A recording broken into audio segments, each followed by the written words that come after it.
Hello, welcome to some Derps Talk About Games. I'm your co-host, Mango. And I am your co-host, Buddy. And today we're going to talk a little bit about Arc Raiders. Before we do that, Buddy, why don't you tell the folks at home what it is we do on this podcast? On this podcast, boy, do we like talking about games. I actually feel like we've been very good about talking about games. We have not talked about like a fucking movie or something in forever. We are just always doing game topics. For a while, it felt like we were just like a movie podcast. And now here we are coming back to our bread and butter, which is reviewing a new shooter that we're going to play for a couple of weeks and then forget about. Yeah. We'll see how long it lasts. I've already got like 30 hours into Arc Raiders, which is just like kind of crazy for the amount of time I've spent with it. Yeah, it has been like a week and a half, it feels like, since it came out. Yeah. Maybe like 2.5 weeks, I guess, but yeah.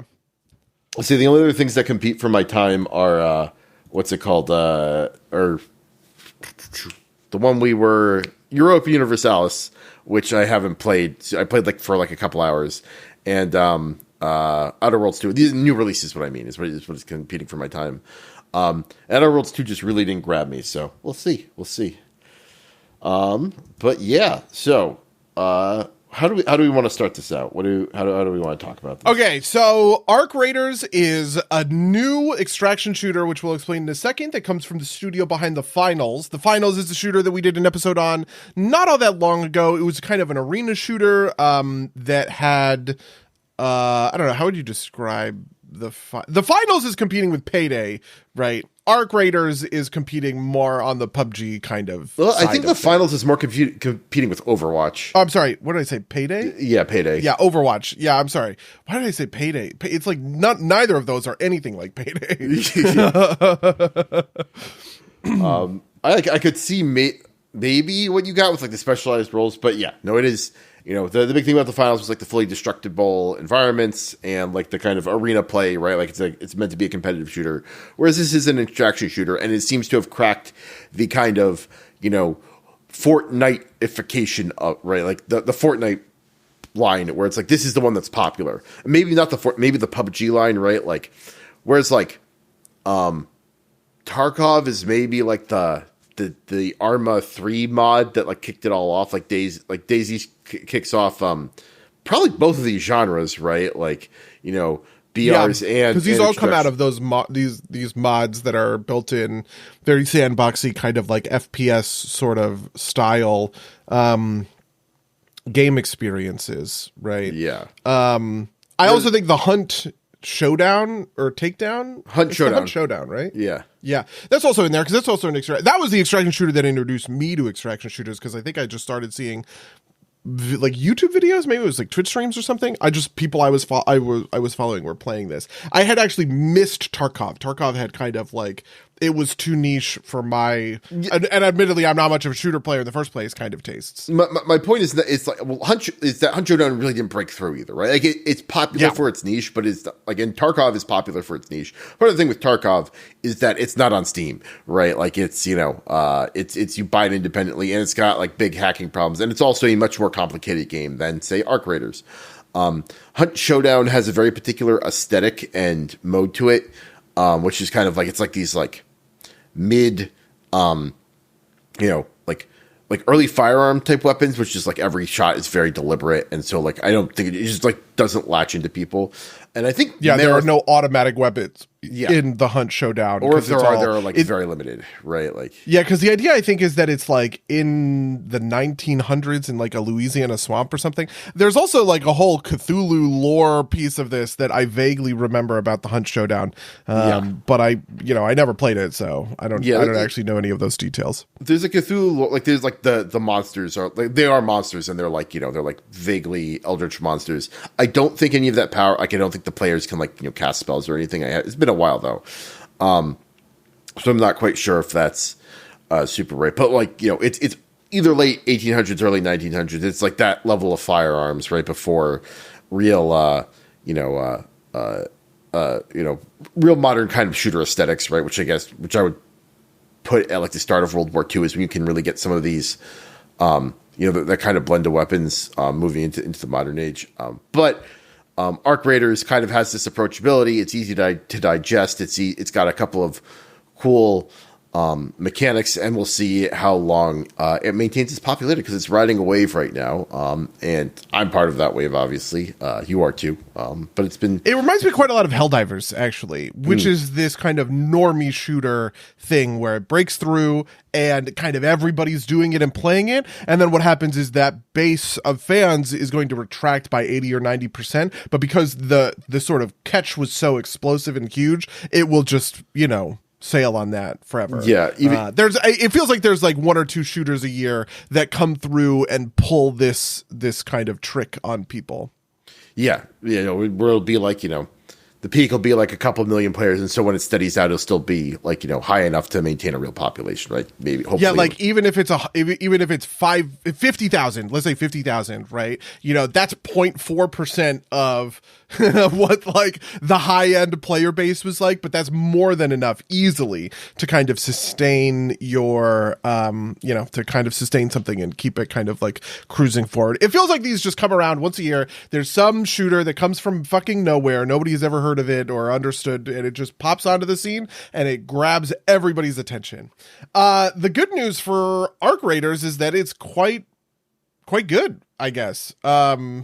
I don't know where they went wrong or where they went right, because I've never played one of these other shooters, but I definitely know what I like about the experience and why it hooked me in kind of the way that it did.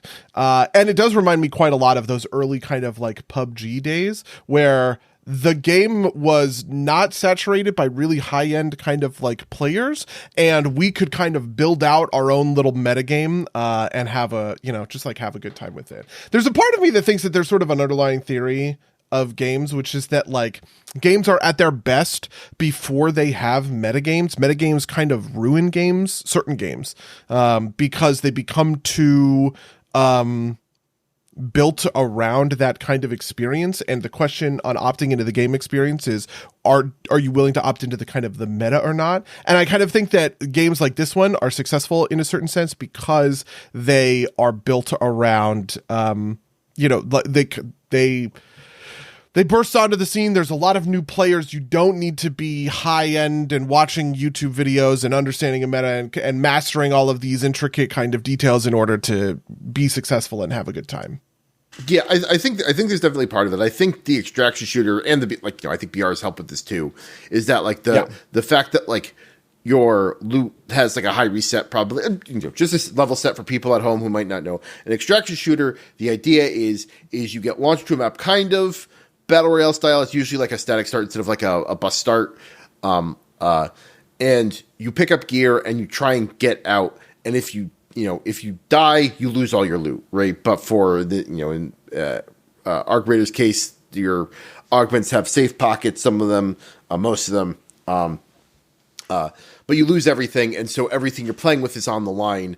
But you also don't have to you don't have to be the last man standing, right? You can just get out.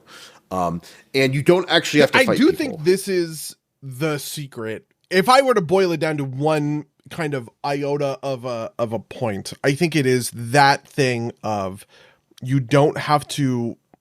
I would actually say that winning is not killing.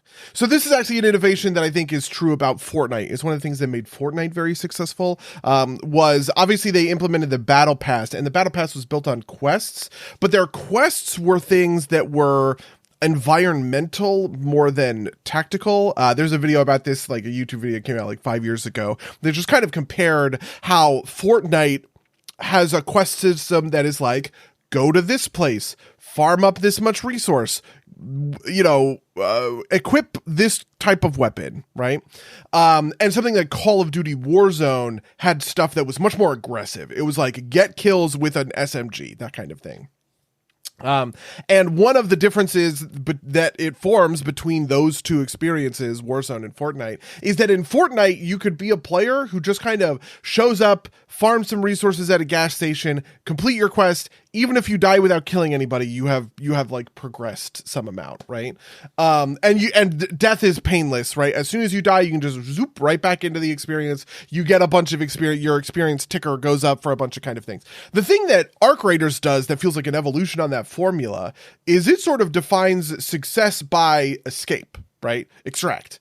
Once you extract, you win. You get a bunch of cool stuff and extract without shooting a fucking bullet. Well, congraturitos, you just got a bunch of good stuff. You don't have to kill anybody in order to be successful at Arc Raiders, in order to feel like you're winning. And that, to me, feels like a deep innovation in a genre that is nominally about killing people, right? And the feel-bads that come with the zero-sum game of, in order for me to feel good about killing you, I have to kill you, and that sucks for you. Yeah. No, and you know, I don't. This is not a unique innovation to Arc Raiders, right? This is how extraction shooters in general work. Sure. But I like the part of it that I think part of it that also helps is that there are bigger stakes. Like, death is not painless in Arc Raiders, right? Like, you lose what you've got carrying on you, even if you're running a free loadout, right? Like, you know, everything you've gathered up to that point, you spent the past 10 minutes gathering stuff, you're looking to get out. If you lose that, you still lose that, right? Like, it's still painful, in a much more painful way than, say, a battle royale is, right? Like, the battle royales, I think to your point, at some point, once the meta more evolves, it's like you crave kind of more action and excitement. So you start dropping hot and you just like let yourself die if that's the way it goes, right? It's like, oh, I'll drop hot. If I survive that, I'll be pretty kitted out and I'll be good to tackle the rest of the round, as opposed to like, you know, what we that used very to do. much became our like pathways. It feels like, well, because in the beginning we were like, you know, okay, we will dick around the map for 30 minutes, like get on a boat and like, you know, approach the final circle and try and like get the drop on the last team, right? Which is fun the first couple of times you do it, but spending 30 minutes like doing nothing and surviving, but like, you know, just to die at like the, you know, come in second place isn't super satisfying more than a couple of times. So again, so this is reaching a little bit more back into your point about you know, sorry, I just had a brain fart there. About kind of this, like, you had talked previously about meta progression stuff, right? So this adds that layer of meta progression on top, and that's what we were talking about. Sorry, about the meta in the game. I think part of that is that when the game is new, you don't know the maps as well, right? Like, and I think that's a big part of this, is that as we keep playing Arc Raiders, we will get to know the maps better and better.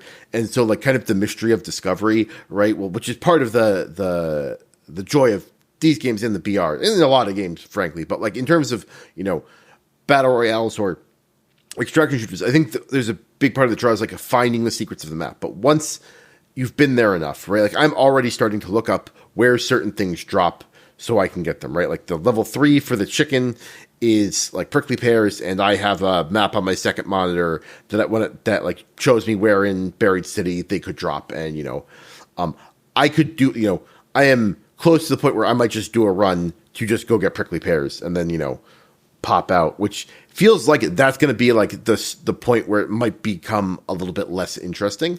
And I'm not quite there yet. Go on. Sorry. I totally get this. This is Water Finds a Crack stuff. Right. The joy that I'm describing is the pour. God, I want to find a good term for this, because I think it underlies. This is the kind of thing that it's a phenomenon I feel like we've highlighted in a number of different games that I want to be able to point to, like Water Finds a Crack, right? That defines how, you know, skilled players will find the easiest way to accomplish something because of just the way that incentives work inside of the human mind, right? The reason I'm calling this the pour is it's because it's before you hit the crack, right? This is just the fun of being a water droplet that is part of the pour, right? You are falling downhill. There's no resistance. Everything is brand new. There's no like barrier to kind of hit or whatever. But I definitely did feel like, if I'm defining this metaphor around water finding a crack, we found a crack when we started bringing keys to locked rooms that we know existed. And we did 2 or 3 runs of this where it was one person brings a key, one person brings a raider hatch, which is a very easy way to extract somewhere in the map, basically. And we went to one location, this locked room, we looted the shit out of that room, and then we went to a raider hatch and immediately got the fuck out of there, right? And once we did that 2 or 3 times, I was like, I never want to do anything else again. Like, holy shit, this is so effective at doing the thing that we need the game to kind of like be about. Now, at the same time, it's not universally true. We ended up obviously fighting some of the bigger robots because, pushing the robots and the whole PvE side of the game that we talk about in a minute, I'm sure, kind of like hit things. But I can already feel that meta-calcification happening inside of my own brain of like, okay, well, when I know I need to get an easy, straightforward, clear win, we need a Raider hatch key, and we need a key to some secret fucking room, and we can just crush it and put together an economy kind of, sort of out of nowhere. Yeah. And I think the game actually does a couple of things to push you away from this in certain situations, but I think is good, right? Like, night raids don't have hatches, right?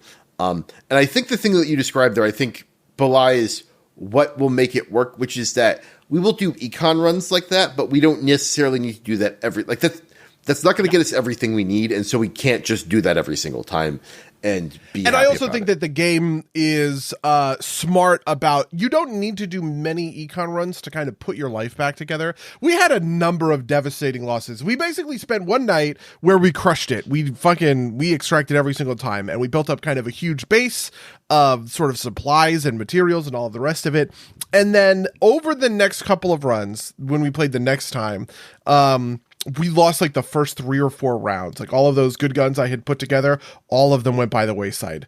God, that sucked. Hello, Freak. How you doing? And so that was like a brutal sort of feeling. And I almost was in a point of like, oh, I understand why this fucking sucks, and I want to uninstall this game and just never play it again, right?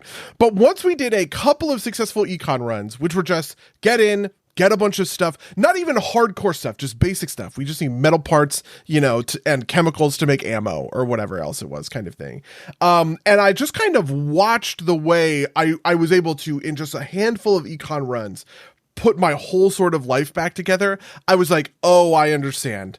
Like, easy come, easy go is how it sort of feels. And when you have the easy come side of things, it makes it easy to sort of do a locked room sort of strat in order to get things together, and then go, okay, well, we built up this big backlog. Let's just like go fuck around with some big arc, and we're probably going to die and lose stuff. And we absolutely did. We died. We lost everything, right? Like, but just to kind of see what it's like to push at the boundaries of what the game experience has to offer. Yeah. And you can get you won't necessarily get yourself back to like, full, high tier gear, but you'll get yourself moderately up there, right? Like, you'll be, you'll have like a Pharaoh and a Stitcher, which is kind of all you really need to kind of like, start the loop again, right? And even I did a couple of free loadouts on my own. Like, I've been playing solo a bit, and like, it's like my optimization brain was like, I should do free loadouts for like these pure quest only runs, because then I don't risk losing anything. But one, my inventory started to fill up too much. Like, my stash at home started to fill up too much. And 2, the stuff you get off of the free tiers, like the backpack is extremely limiting, and you only get tier 1 augments off of that, right? And it's one of those things where it's like, oh, I'm actually okay to risk all of this stuff. Because even if I lose it, there's like more behind it that I can go get. Like, maybe I'm not running like, my highest tier gear. I'm going to wait for the boys to do those runs. But I'm happy to risk kind of like my mid-tier gear, because it's just like such a more effective area. I think there's actually I don't know how much this is shared across other extraction shooters, but there's a couple of like really clever, I think, design choices that they made in terms of like this looting game too. Because like, the game isn't just a shooter. It's also like it's not quite Tetris, because nothing, like, there are other games where like things do have shapes to them, but like, it's like a packing optimization problem. And it's not based, like I said, it's not based on shape. It's really not based on weight. There's some weight concerns, but like, that's like marginal, I think, most of the time. But there's like okay, so I am out of slots, but I have these items that are purely meant to be broken down, right? And they break down for less pieces in the field. But if the difference is, break down this coolant bucket into 7 plastic in the field or 14 at home, and I can choose between either getting 7 that goes into the stack of other plastic pieces that are already there, right? Which stack up much higher. And I can also pull another thing, like I could pull like a, I find like a wristwatch on the ground, right, which sells for a bunch of money, right? I am willing to break that down, right? And then there's also another level on top of that, which is like, some things some things break down into batteries, right? And it's like, I'm thinking, all right, I'm out of room and I've only got 2 batteries and I don't really need that many more batteries, and I can break them further down into scrap metal. So it's like that micro optimization problem, I think, is kind of the bread and butter about like feeling like you've got a really optimized one. On top of that, things like, I've got 5 cloth, and do I really need 5 cloth? I got a ton of cloth at home. And, I'm low on a bandage, and I've got the perk that lets me craft in the field, so I'm going to actually turn those 5 cloth into a bandage or bring it home that way, because it like that piece of it, I think, is a big part of the actual gameplay, right? It's like doing these micro optimizations. That's so interesting. The genealogy of that, like, I don't think of that as coming from PvP shooters at all. I think of it as coming from like Fallout 4, right? Or maybe the PvE multiplayer version of Fallout 76. I am not a Fallout 70. I've never played it or whatever, but that's the part that it definitely does hits my Skyrim brain, right? Of like, how many iron swords am I going to bring back from this dungeon, right? In order to trade them in for septims or whatever, right? And I definitely think that that's like part of what makes the game fun. I described it when we were playing the other day. I sort of was talking about how Arc Raiders feels a little bit like a PvP version of Deus Ex or an immersive sim, because immersive sims are built around, your ability. When you play Deus Ex Human Revolution or something, you can just spec for the gunfights or you can spec for the stealth, right? So like, if you want to treat it like a Call of Duty campaign with a bunch of chest high walls where you're popping in and out of cover and shooting guys and making your way through kind of like rooms like that, you absolutely can, right? But you can also play it as a stealth game. And obviously I think you and I both played that game as a stealth game. I think it's better as a stealth game, all the rest of it. But like, these are what sort of immersive sims kind of like offer you. And I have never, even in PUBG, felt as though PUBG was like a stealth game, right? It was, you could stealth, and ambushes and stuff like that were like part of it, but like it was very much in my shooter brain of like, I pulled off ambushes in fucking GoldenEye, right? On the N64. That was those aren't stealth mechanics. Those are essentially shooter mechanics kind of thing.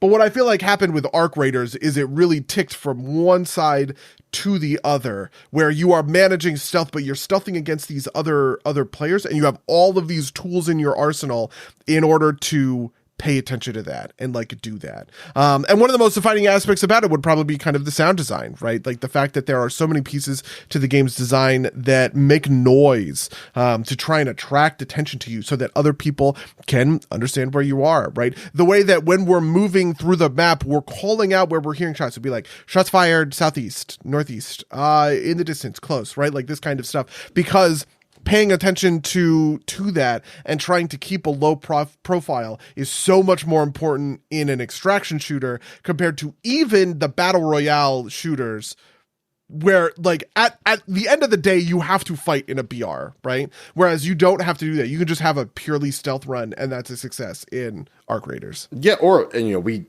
can talk about this too, is you can even have like a social run with randos, which I think is interesting about this, that maybe we could even dilate on a little bit more, is kind of like, I played a lot of solo, and in solo, people tend to be a lot more friendly.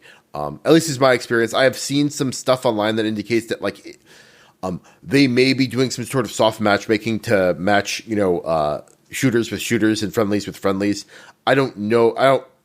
There is no strong evidence that that's the case, but there are people online who have mentioned that like they feel like they're in more shooty, like the people who kill people feel like they're in matches where people just shoot first, and the people, like the games I've played, is very friendly and just talky, right?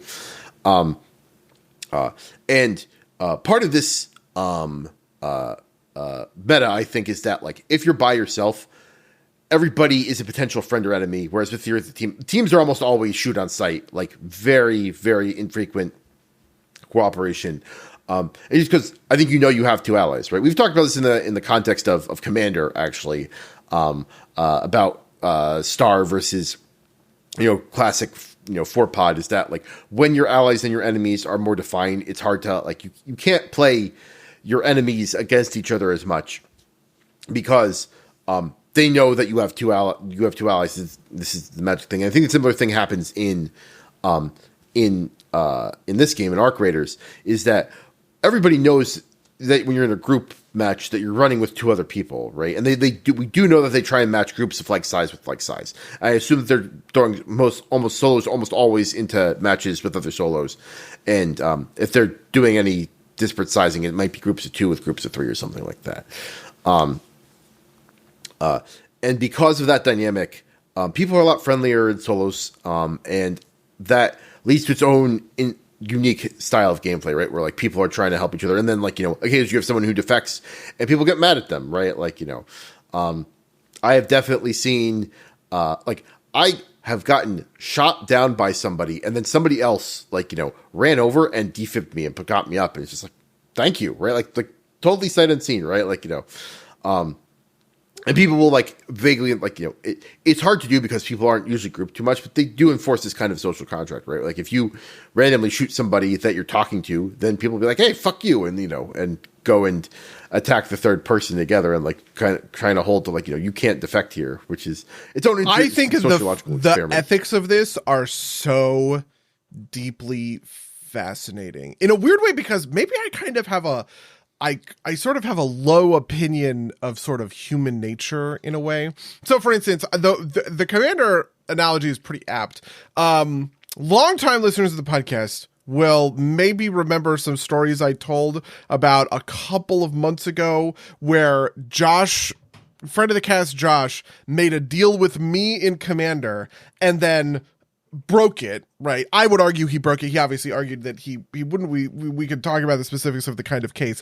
And I basically punished him for this relentlessly. Anytime I ever was declaring an attack against an unforced kind of opponent, I always targeted Josh because in my mind, Josh was a liar, right? Like Josh was a deal breaker. Josh was somebody who made a deal and then reneged on it. And the only option you have in a sort of long-term relationship with people with whom you are playing this kind of game is to punish that sort of behavior obsessively, because otherwise then the deal-making process in politics just kind of like falls apart, right? It's honestly gotten so bad where I find myself punishing, even though I have officially forgiven Josh because I had an amazing one-up on him, a couple of weeks ago or whatever, and I was like, okay, we're done. I promise I'm no longer gonna like go after you for this. I still find myself hitting him first out of weird reflex because for months on end I was doing this thing because I felt like it was so kind of important. In game theory terms, we call this a repeated game, right? Like, I mean, it is, right? Like, this is like the classic prisoner's dilemma, right? Like, how you act if you know you're going to be playing the game over and over again, like adjusts your behavior, which is interesting here because like theoretically there is no repeated game, right? If there's no guarantee, there's no even likelihood that I will ever see any of these people in the game. But this is like we live in a society level take, right? Like it's like, if you defect and other people start defecting, then the game becomes much less friendly to people who are trying to get along, which maybe is why it wouldn't surprise me if like they're matching. They're trying to do some soft matching of friendly people with friendly people. Yeah, I mean, there's a weird thing about sort of consequentialist sort of ethics versus maybe we would call categorical ethics or like Kantian ethics, right? So Kant would essentially say that you ought to do the right thing even if nobody like notices. Or, an easy one is, are you mean to ChatGPT? This is like a simple, straightforward thing that you could use to test Kantian ethics for somebody. The robot is not a person. ChatGPT is it doesn't have feelings, right? It doesn't care. If you want to write your prompts to ChatGPT saying, "Hey fucker, you stupid piece of shit who I fucking hate," right? You absolutely can, and ChatGPT is just going to roll over and take it because whatever, it's programmed to do that kind of thing, right? But someone who is a follower of Kantian ethics would say, even in a case where it doesn't matter, actually technically Kant would say, especially in a case where it doesn't matter, you ought to do the right thing because what matters is, the categorical kind of imperative. Whereas a consequentialist would say, who the fuck cares, right? right? The reason that you are not mean to people is because there is someone on the receiving end who is going to feel bad about it, and you ought to feel bad about them feeling bad. And from a consequentialist perspective, you can be mean to ChatGPT all you want. It doesn't matter. Who cares, right? It will never matter ever in the world.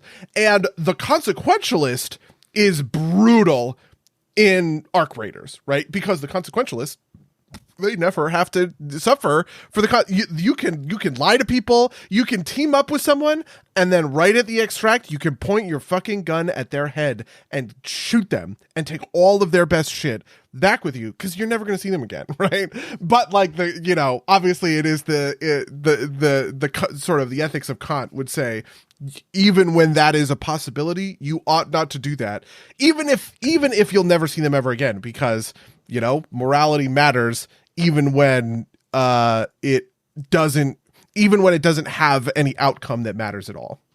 Yeah, no, I'm sure that absolutely makes sense. But it is interesting to see it because, like, I think there are many people who describe themselves as consequentialists, and like you can also wrap a consequentialist wrap around a lot of these things, right? The reason you're not mean to ChatGPT is because maybe in the future ChatGPT achieves sentience and remembers that you called him like a pig fucker and decides to, like, put you in the in a recreation of I have no mouth and I must scream, right? Or like the perhaps more less science fiction version of this is like you are nice to ChatGPT because if you are mean to ChatGPT, it is bad for your own self because you will build out yourself as the type of person who is mean arbitrarily, and that is bad for your own soul insofar as or something that is soul-like insofar as you believe in that kind of thing. Yeah, this is definitely one of the other arguments that Kant makes, which is to say it's kind of the abyss stares back into you sort of thing. If you are mean to ChatGPT,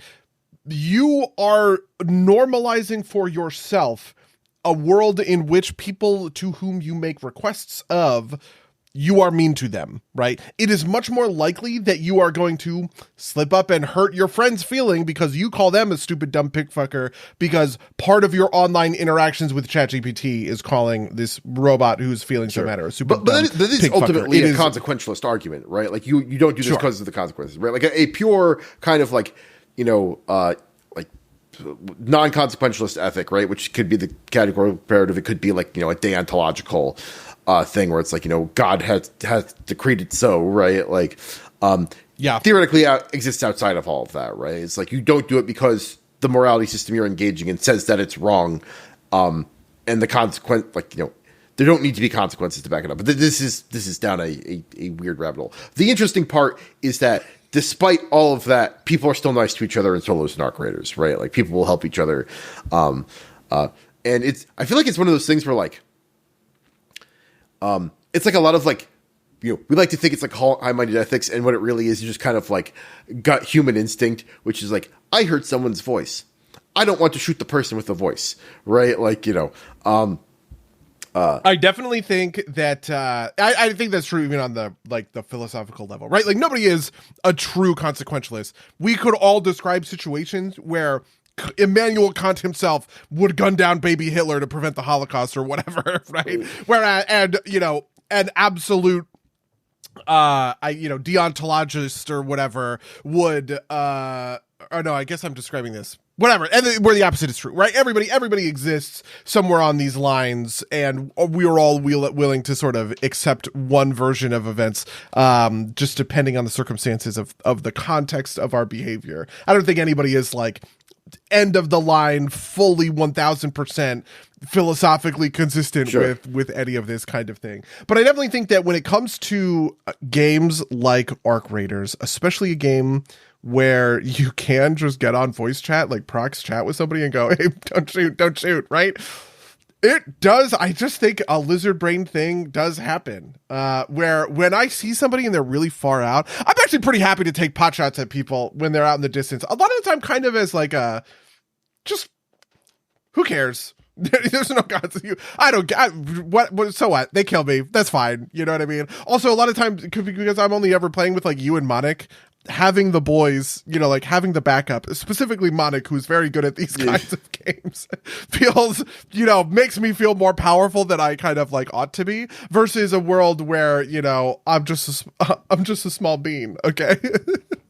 Yeah, no, absolutely. And it's funny because I've found that like this speaking test is like if I talk to somebody and they don't respond to me, it's like, oh, that guy's going to try and kill me. Right. Like, they're, that's not universally true. Like there's some people who just like, and when I say talk, I don't necessarily mean like voice, sometimes just like the in-game emotes and stuff, or like, like respond to me in a way that shows that they are acknowledging me. Like, either like, a crouch pop or like a hop, right? Like the superfluous one of those. It's like, okay, you have recognized me.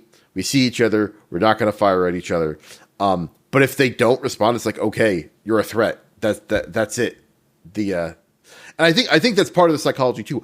I think it is much harder to be the guy that like you say, hey, don't shoot. And you're like, okay, I won't shoot. And then shoots them. I think that's a much harder thing to do, like on a human level, than to just be like, just like not say anything and gun them down. Right. Like, yeah, I definitely agree with that.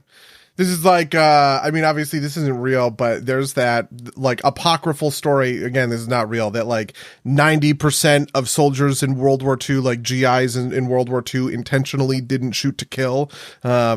And again, this is not true. That is a made up sort of statistic, but it ended up informing kind of a whole line of sort of thinking around the ethics of warfare, and how we sort of train soldiers to kind of interact with one another.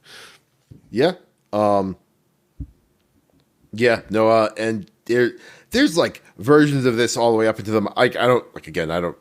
It's probably not true, but like, the thing I have heard up anecdotally from like people who have been overseas in the Middle East is that like a lot of teams will not have that many kills except for like one guy who has way too many, and that guy clearly has some issues, right? Like, which again, this is like, idle chatter, so I don't know how real it is, but like, it's hard to take it. Yeah, I went down this rabbit hole a while ago, mostly because I had a lot of doubt for that thing about GIs in World War II. And it turns out that statistic is basically made up and kind of not real, but it did actually affect the way that basically one of the things, if you think about like, the thing that underwrote this, according to all of the research I read about this, is basically that shooting drills were very bad. And so people were just not good at shooting in the first place because the way that they were taught to shoot in basic training just didn't really match up 1-to-1 with the way that like the Battle of the Bulge played out or anything kind of along these sorts of lines. And so shooting drills got much better. But it's actually one of the things that, contributes probably to PTSD in soldiers. Soldiers have a better shoot to kill kind of reflex. And that's probably, not great. Anyway, this is all talk about philosophical rabbit holes. Right? Yeah. No, I mean, there's like, there is a whole thing here about like, how much of, like there was a lot of PTSD in, both of the world wars, right? But like, how much is this amplified by like how justified you feel your military actions, right? Like World War I was kind of like pointless martyrdom of like, weird interconnecting alliances, and like, the last pre-modern warfare of like, people lining up and shooting at each other type of deal. Whereas, now you're talking my language because Europa Universalis just came out, and we could. No, I'm just kidding. We're talking about Opera Graders, not EU5. Yeah, but the point being is, like if you don't like if Vietnam or like the war in the Middle East, if you're not confident that the thing you're doing is good, unlike World War II, which is kind of like the last unambiguously kind of like a moral war, is what I will say. It's like you could feel better about that as a soldier than anything else, right? Like, but let's not dive too deep down this rabbit hole, because I think so the interesting thing I feel like that maybe underwrites this is how much do you feel like it maps 1-to-1 onto people as like an actual person, sort of like ethical construction. So for instance, there's basically an argument around simulation and simulacra that you could kind of make here, where a video game's a simulation. You don't have It's not real. You don't have to really kind of like test your own kind of ethics or any of that kind of stuff. If you want to be a completely heartless asshole and trick someone, you could, right? But it sounds as though, you know, the simulation, even though it is simulating the world around you and is simulating the whole system of gameplay mechanics and kinesthetics and all of the other kind of thing, it does not allow you to simulate your own morals, right? That people are still fundamentally, I don't know, weirdly kind of like empathetic with one another, which I do find pretty compelling. Yeah, I mean, so I definitely think that's part of it, right? I also think there's part of it that is kind of like, you know, it is like you might not win the fight, right? Like, you know, yeah. And you don't necessarily know what they're holding, right? Like, you know, you could shoot someone and they could just have nothing worth taking, and you took a bunch of damage for no reason at all, and you know. And I think this is actually, to get back to the core mechanics of the game, something that works really well for it is you're usually not on a run just to kind of do the core loop, right? You're doing something. Either you've got a key that you're pursuing the loot from, or you're doing a quest, or you're looking for specific mats to upgrade one of your things or like turn in for another thing. And in those cases, that secondary goal is not helped. Like there's by shooting other people. There's like very few, like very occasionally I will get a like, you know, get 10 battle pass bucks for shooting raiders with X type of ammo, right? But those are extremely rare, and those are like the only thing that drive you to actually shoot other players. Everything else is just kind of like, you know, oh, you know, loot a courier, or, you know, drop off this thing, or like I said, you know, doing prickly pear. Like when I'm looking to pick up prickly pears, right? Like fighting people, like the chance that any particular person I'm fighting that has prickly pear on them is like near zero. And if they do, it might be in their safe pocket. And so if I'm doing prickly pears, I'm incentivized to just kind of like be nice to people, right? Like, you know, if I see them take down a Rocketeer, maybe I'm incentivized to try and take them out to kind of like get their sweet Rocketeer loot. But like, you know, am I willing, like, has playing the rest of the game the way I have really incentivized that. I mean, it happens sometimes, right? Like I have killed people in solos. Like, you know, sometimes I'm provoked. And sometimes have you ever ambushed somebody? Have you ever just popped out? You know, you watch somebody like a firefight happen, and you see that one guy took a lot of damage, and you just line up the iron sights on your Pharaoh, and you're just like, I'm sorry, and take him out so that you can finish him off. I have not. I did the thing that happened to me once is that somebody ran past me on the road, and they didn't say anything, and I just kind of like instinctively shot them and like gunned them down, and it worked out, right? They had a bunch of great stuff on them, right? But it's also kind of like, you know, I felt terrible about it, and like even in retelling this to you and Monik, I'm not sure right now how much of it was me being like, I should take this opportunity, and how much of it was like, oh, they scared me and I just kind of reacted. Because I don't know if I want to admit to myself that I shot them just because I could, right? Like, you know, I think it's a third answer, which is they walked right past you and they didn't say fucking hello. How rude. Okay, we have to enforce some ethics. I'm sorry, some etiquette in Arc Raiders. At least give me a hello, okay? Yeah, you get into a conversation with someone and it's good, and they just like use, you know, less instead of fewer. You're like, what was that? You said less? I'm sorry, you're whatting at the bit? Okay, you know, that's, now you're talking my language. I would fucking murder someone over saying chopping at the bit.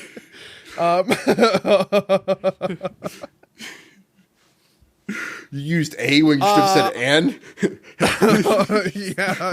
Yeah. An historical event, or a historical event, or whatever, or an honor versus a honor. Well, I'm saying just like something much more simple, like, right, like a opening, right, like just something that like people do because it's like wrong, right, like, you know,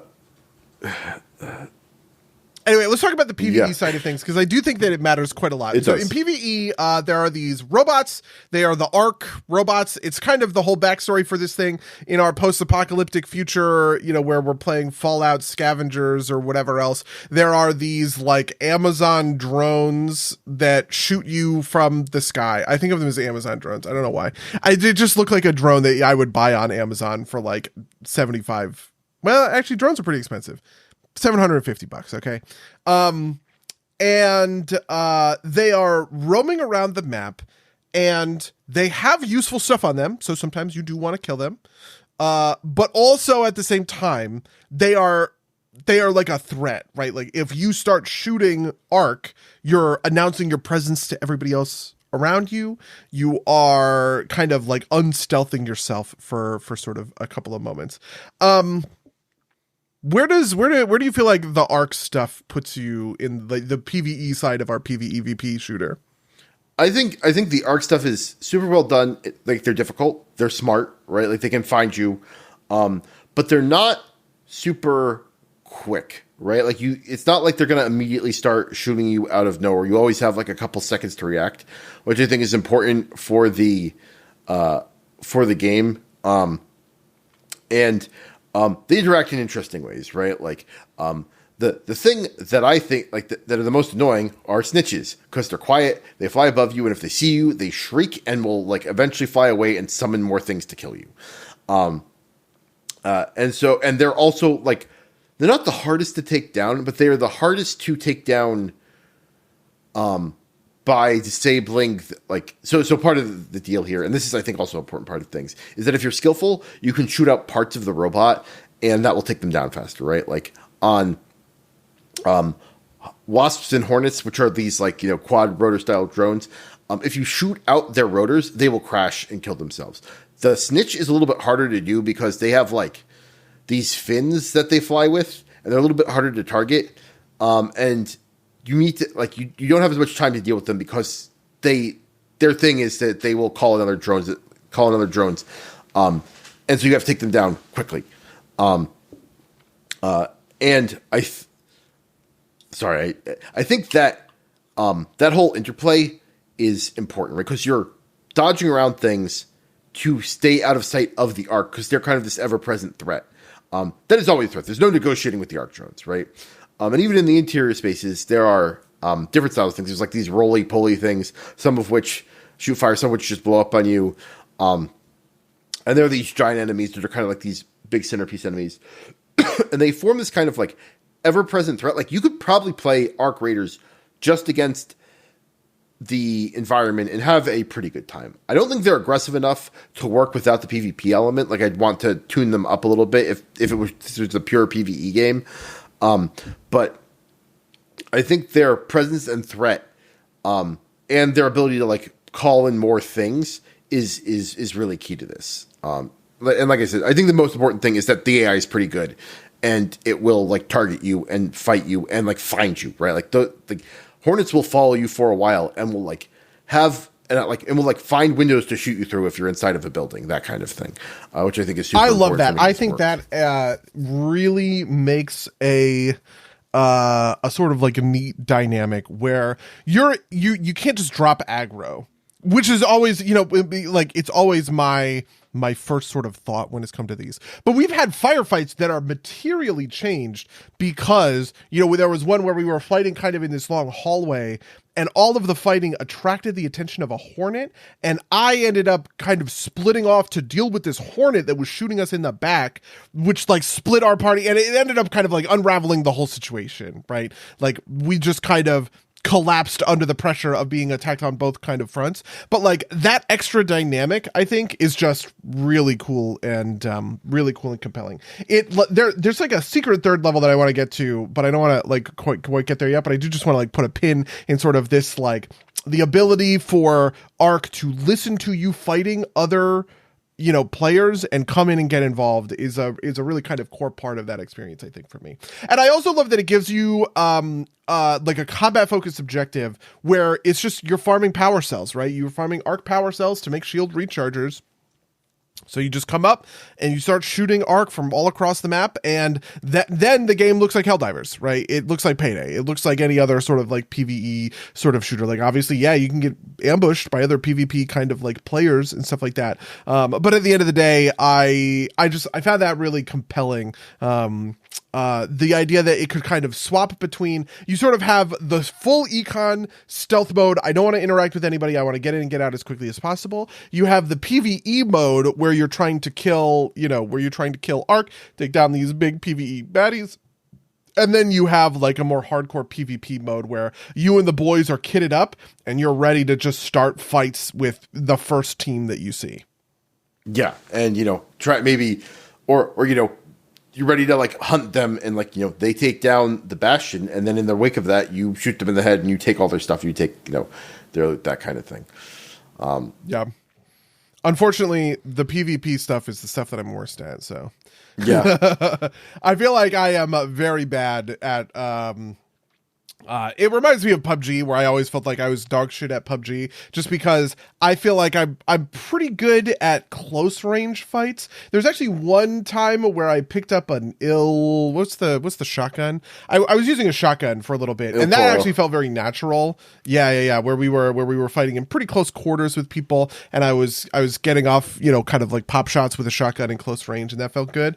But otherwise, I always feel like I don't have the aim for these kind of mid to long range sorts of engagements where like I'm staring off at you 100 yards down the line and trying to like click the pixel when you pop over the edge. Yeah, and it's also it's not a it's like a bullet physics game, right? It's not a not hit scan. Yeah, hit scan. Thank you. Not a hit scan game. So you have to do some amount of leading. I think actually part of the interesting thing here is that like the game I think is kind of designed around some of these things, right? Like the sniper rifle, the basic one is the Pharaoh, which is a heavy ammo weapon that fires incredibly slowly, bolt action. And is actually not an ideal weapon for taking down raiders, right? Because you're not going to kill them with one, and it takes a long time. Like you're much better off using a fast firing weapon. And the game I think is designed such that heavy ammo is actually primarily for penetrating armor, and like light ammo is better for taking down raiders, and medium ammo kind of fills this like middle ground niche. And shotguns can do both too, but obviously they've got the range thing; they fall off super fast. I think that's like a super interesting dynamic, right? Like I think that like we've got into like. It was a thing to learn that like, oh, I actually can't really take down a snitch with my Stitcher, right? Like I really need something, either at least a Rattler to do that, right? And likewise, it is not like, the Anvil is a great gun and you can pretty effectively PvP with it, but it's actually probably not as good as running with like, a faster firing weapon, right? An SMG or an assault rifle of some sort. I think that's an important dynamic for the game, is that like your two weapon slots are often split between either like the way I think of it is either you've got your raider weapon and your arc weapon, or you've got kind of like your generalist weapon and your specialist weapon. Like my generalist weapon is like usually like a medium ammo assault rifle of some sort. My specialist weapon is like a hairpin for taking out cameras, or like a shotgun for dealing with close up stuff. That kind of thing. Yeah, I totally get that. Yeah. I also think that the ARC baddies have a variety in them that's pretty good for some of this stuff. So there are, fireballs and pops, which are just like little rollers that run around the ground. They ticks are like this. They hide in buildings, and they're small and they're nimble. And they're mostly just there to kind of like, you're never gonna die to a tick, I feel like, right? Tick definitely. But they are there to they are there to drain your resources, to make you have to bandage up, to use a shield recharger because it gets too close and you didn't notice it, like those kinds of things. And I think of all of that as being actually pretty cool and pretty clever. Because it does make the game more dynamic than just taking a look at, all of these are searched, there's a team nearby, right? Versus all of it is empty. We have free reign. Let's get in, get out. Yeah, no, I agree. It's also fun just because like they've done some creative stuff with some of the more advanced enemies, right? Like there's like the big set piece ones are like the Leaper, the Bastion, the Rocketeer. These are big robots that you can't easily take. Like you have to kit for it, or you have to cooperate with like as a 3-man team with just guns. It would be hard, if not impossible, to take down one of these big boys. You need to be kitted for it, just straight out. And that I think adds another layer to it. And you need those materials at some point for later upgrades and whatnot. You need to take these things down for the better loot. And there's even interesting things like there's these things called surveyors, arc surveyors, which are these like balls that are like extremely tough. They don't really attack you, but like they're a big loot pinata, right? But they can run away. They're like treasure goblins almost, in that like, you know, you have to chase them for a bit sometimes if you can't take them out super quickly, and if you don't, then then it's probably going to roll through another arc, and you're going to have to deal with like a hornet because they're loud too, right? Like that kind of thing. I think all this just kind of like the game works because the PvE is so varied and so interesting. Including things down to like, you know, there are these probes that are arc things that follow the sky that you can break open, but they make a lot of noise.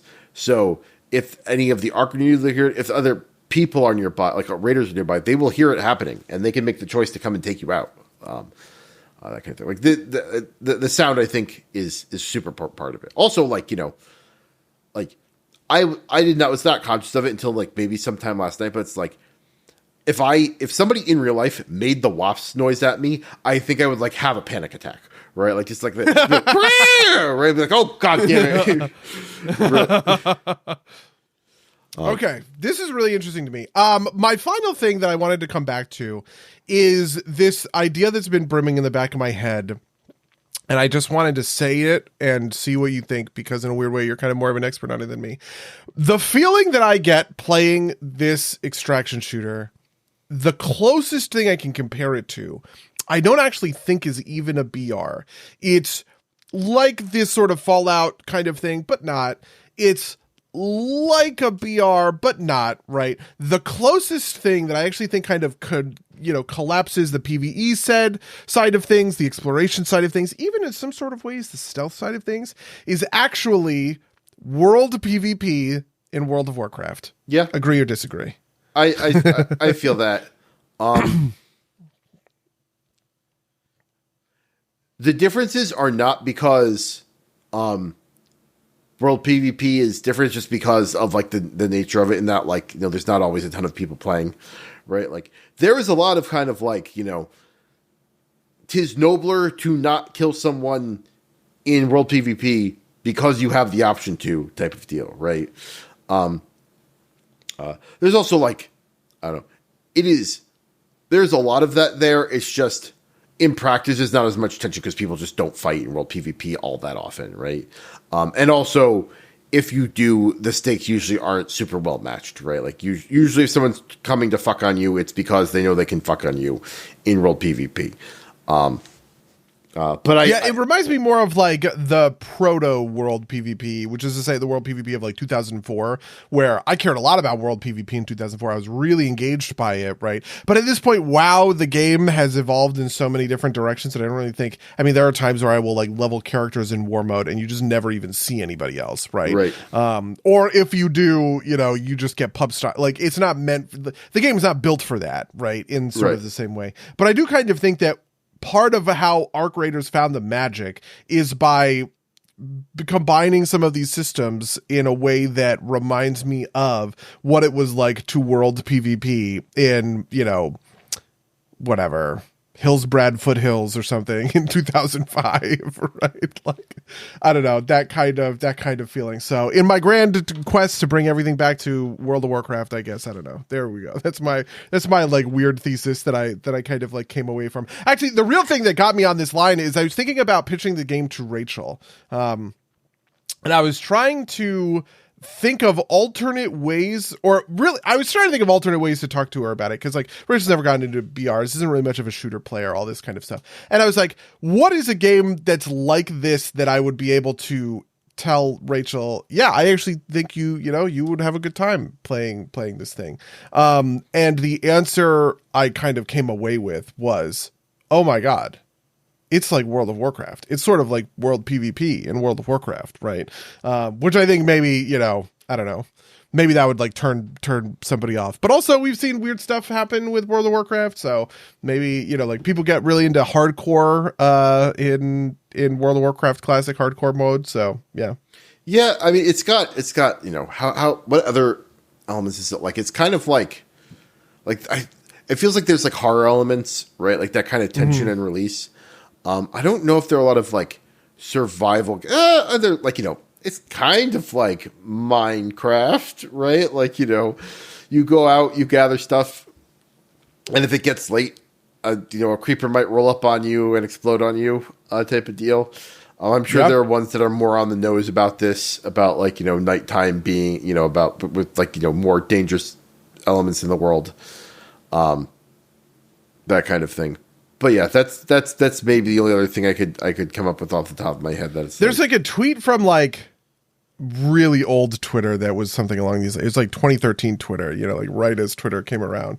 That was something like all games are either Minecraft likes or I think it was Football Manager. Like all games are either Minecraft or Football Manager, I think is what it was like tongue in cheek, but it sort of actually is kind of prophetic however many years later to describe sort of like how so many games just kind of became survival crafty, you know, like this just ended up taking over so many, bleeding into so many different kind of experiences. And on the other end of the spectrum, how a lot of games turned into management sims where they are effectively just spreadsheets, right? You know, we look at, you know, obviously we're going to talk about it in the back half, EU5, you know, Europa Universalis 5 draft. When I played Europa Universalis 4, you know, I thought I was like really breaking into like I felt like I was a cocaine addict that was like upgrading to fucking heroin, right? But now I'm watching everybody on the timeline be like, lol, I'm so excited to play fucking fentanyl. And I'm like,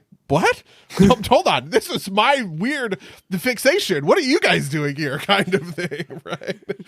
And I don't know. I think it's just because, listen, if there's roguelitification and Souls-likeification, maybe there is Minecraftification, okay? And I guess I don't want it to be... I think you could apply both roguelitification and Souls-likeification to this game, right? Like that's fair, yeah. You know, like I think the roguelitification thing's a little bit obvious, right? Like, you know, it's not full resets every run, but like you can get like, you know, reset every, you know, or potentially get like knocked down pretty hard every run.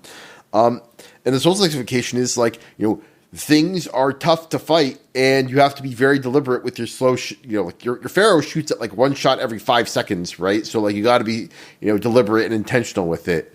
You know. Your health regens incredibly slowly, right? It is a very limited sort of resource that you have to bet a lot against. You know, how many times did I craft 5 shield rechargers, go out onto a message, and then fucking die? Yeah. I had this stack of 5 free. I'm just like, God fucking damn it. I just lost so much. Yeah. Anyway, are there more hot takes you have to register about Arc Raiders? I don't think before we move on with our lives. I'm sure that in the coming weeks, as we play a little bit more of it, some of us more, some of us less, we'll revisit it at some point.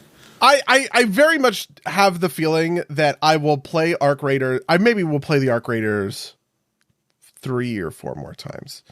And I would not, and then I'll never touch it again. It's kind of my bet, because not because I don't like the game. I actually quite like the game. It's actually weirdly one of my favorite games of this year, I think, that I've played. Just because I can't think of too many other games that came out this year that I was like, oh my god, wow, this is great.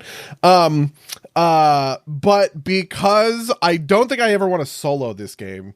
And the way that we don't have a good sort of like group infrastructure in the way that we have like WoW raids or something. Right. Like it's so easy to get me to play WoW because of the infrastructure for WoW raids, or even something like Commander, right? We have this sort of social infrastructure for it, but the social infrastructure is like one of the 3 of us logs onto Arc Raiders and the other 2 are free. And that's just like a set of prerequisites that like, we don't have enough critical mass, right? Like, you know, like, yeah.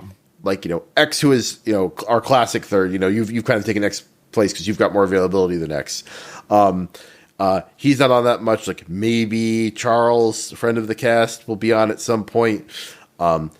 You know, maybe we can convince Ryan or Rachel to, you know, pick up the game or something, right? Yeah, I think there's a world in which Ryan would get really addicted. I think that he could, you know, front of the cast, Sarian could get really, really hardcore into it. Just because I do know that he is, number one, a fan of shooters from a long time, sort of allegiance to Destiny 2, and number 2, a fan of these survival crafty games, right? I've been watching him play Pacific Drive on Steam, and I was like, damn, that game was from 2 years ago, last year, like, but that's a very survival crafty kind of game in the same sense. No, I think you would enjoy it too. But like that's the point, right? Like if we get enough people playing, then it's not so much of an ask, right? Like I don't think he would ever play though, because he's in Team No New Systems, right? Like he doesn't want to learn new things, okay? Because he's a fucking 40-year-old grandpa at this point. Roast me back, okay? You won't. Okay, anyway. Do you want to talk about the back half? Sure, Leah, let's move into the back half. All right, the obvious one is that Europa Universe 5 came out. I have been quietly looking forward to this. I don't think have I ever even talked about it on the podcast? I've been quietly looking forward to this for a long time. My favorite Paradox game for a while was Europa Universalis 4. Even more than Stellaris. Stellaris eventually won me over just from a critical mass of sort of DLCs. But there was a while where I was going back and I was playing EU4 pretty constantly for maybe like a year or two, right? Deeply complex, not complex, complicated game, right? I've sort of described this nomenclature before. I think of games as having simple and complex kind of mechanics, and then intuitive or unintuitive sort of like systems, right? And what happens when you have unintuitive systems plus complex mechanics, you get complicated games. And Europa Universalis 4 was the most complicated game I ever played ever. Learning those systems, holy fucking Christ. I still have stuff in my brain about like trade power and the way that I used to like manage like markets and stuff like that. And it's worthless because I'm never going to play Europa Universalis 4 ever again, right? But and the thing that turned me off about that game is they patched that system out. I spent like hours watching these fucking YouTube videos with like painstaking detail trying to understand why I was Spain. I owned every island in the fucking Caribbean, but the fucking British owned that market instead of me. I couldn't get it. I didn't understand. And I was sitting there and I was just like parsing through so much of this stuff. And I eventually figured it out, and then they changed the way markets work, and I felt so like kind of fairly betrayed. I didn't feel unfairly betrayed. It's not like I was mad at them. I think they have the right to patch their game, especially to patch out systems that are fucking kind of dog shit, right? But the fact that I spent so much time learning to do it this way just made me be like, well, I'm not going to learn to do it the next way. Whatever. I'll deal with this kind of later. And then I just kind of stopped touching Europa Universalis for like 5 years. I'm curious. Do you remember why the British owned the market and you didn't? It had to do with the way that I was deploying in Europa Universalis 4, okay, you have another stat which is called trade protection, which I did know about. Trade protection basically is you took a set of ships, like light ships, and you just patrolled them around a bunch of waters, and as long as you had light ships in those waters, you could fill up sort of like a trade kind of protection meter. The thing that I didn't really understand was the way I was playing as Spain at the time, because my favorite playthrough for Europa Universalis was the way in which sort of British, first of all, the British were using this privateer subsystem that I don't think I could explain, and I never really kind of understood. And they did have this sort of hopscotch effect, so they kind of owned a little bit of like Mexico and sort of the Louisiana coast. So I had all the islands in the Caribbean, which is in that market, but then you have this kind of New Orleans market that was attached to it, and the power coming down the Mississippi into the New Orleans market into the Caribbean has weight to it. And it was that weight plus they were undermining my trade power that made them own the Caribbean sort of market node. And I eventually just became like an insane pirate hunter and all this stuff. Because part of this was just like the esoteric, this was in like the 1600s when there's like a lot of piracy and all this kind of stuff. I really like colonization. My favorite thing to do with Spain was to colonize very aggressively, max explorers. I know this sounds terrible, but it's so fucking true. I would do this thing, that was very mean, where I would just take all of the coastal provinces. I actually did one run as Spain where I literally didn't allow anyone else into the New World. Actually, I think Portugal got some stuff, but I eventually like took it over or something. Wars were very complicated back then. But like the way that exploration worked is you had an exploration distance, right? So this was like a radius from your territory that you can use sort of as a staging ground to explore from.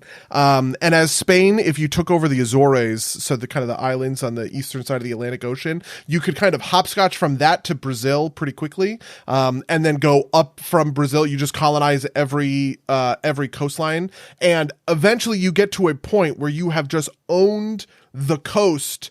And nobody else, they can't connect to, they can't connect to Randolph, New Jersey, because I own Hoboken. Do you know what I mean? Like because I have the coast, they just can't even get into it. And so it's like that kind of stuff.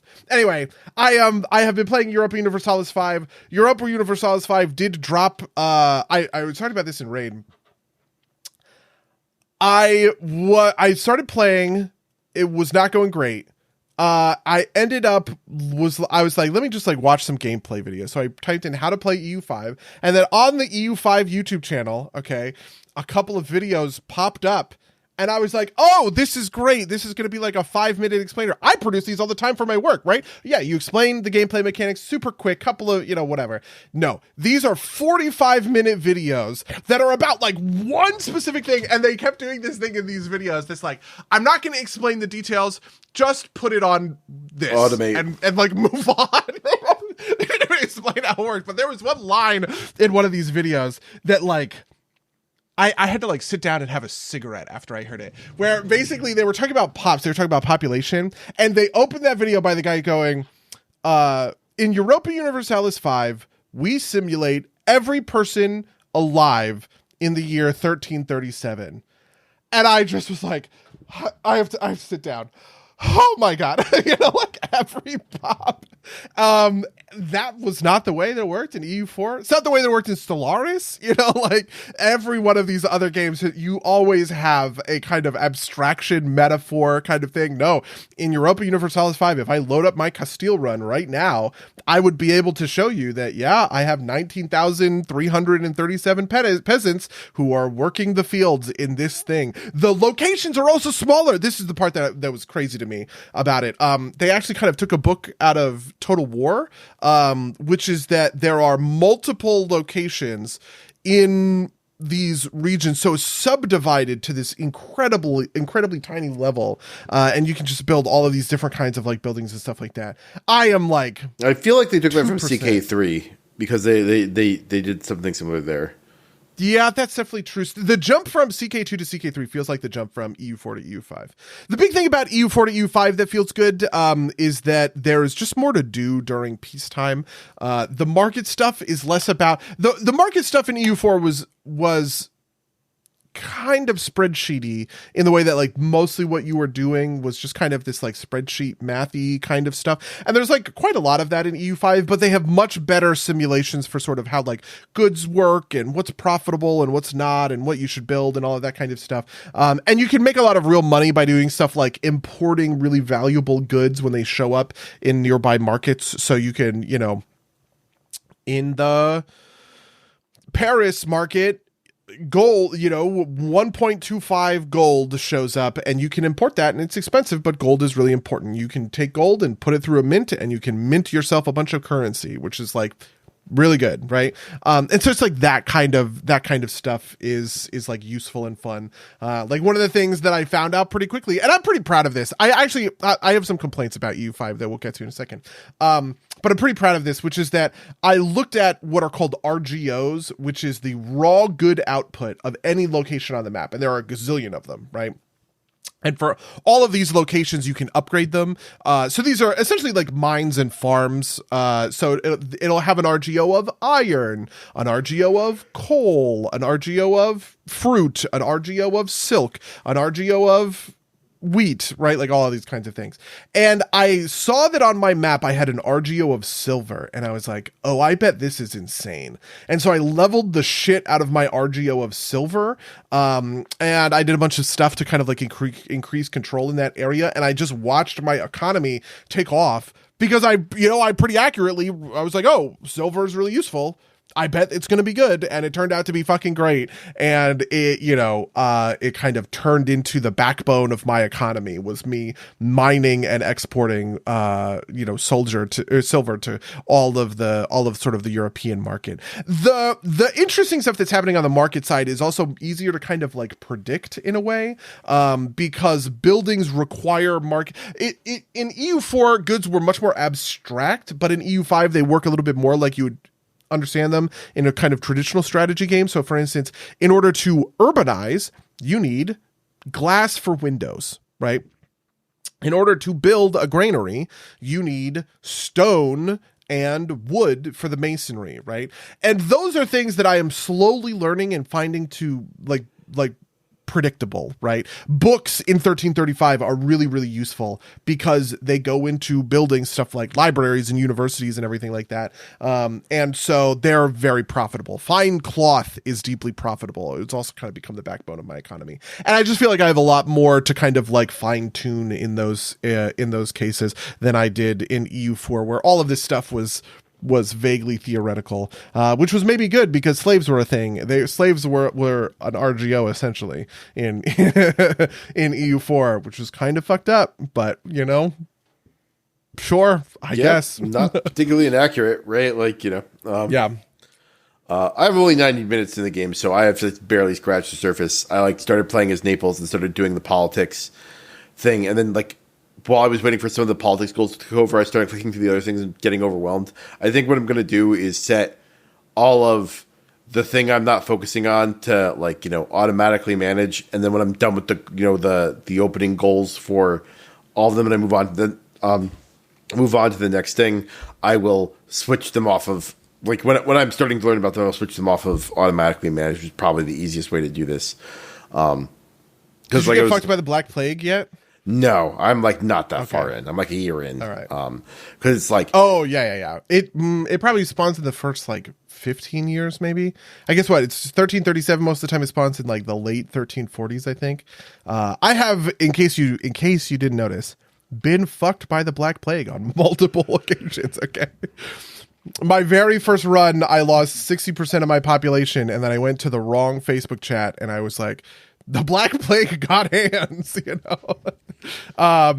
but also I didn't understand how some mechanics worked. So a lot of that is that I have restarted Castile. I think I'm on take 3 of Castile. And even now I'm like, God, I should fucking start, because I am now stuck in a war with Morocco that I am not winning, even though I thought I was going to, because I accidentally, I clicked a button that I thought was going to show me the war interface so that I could see whether or not I wanted to get engaged. And then I clicked the button and it declared war, and I was like, oh shit, well, I guess I'm committed now. And I have now been trying to not just lose all of my troops in a pretty pitched battle in North Africa. So, Fun.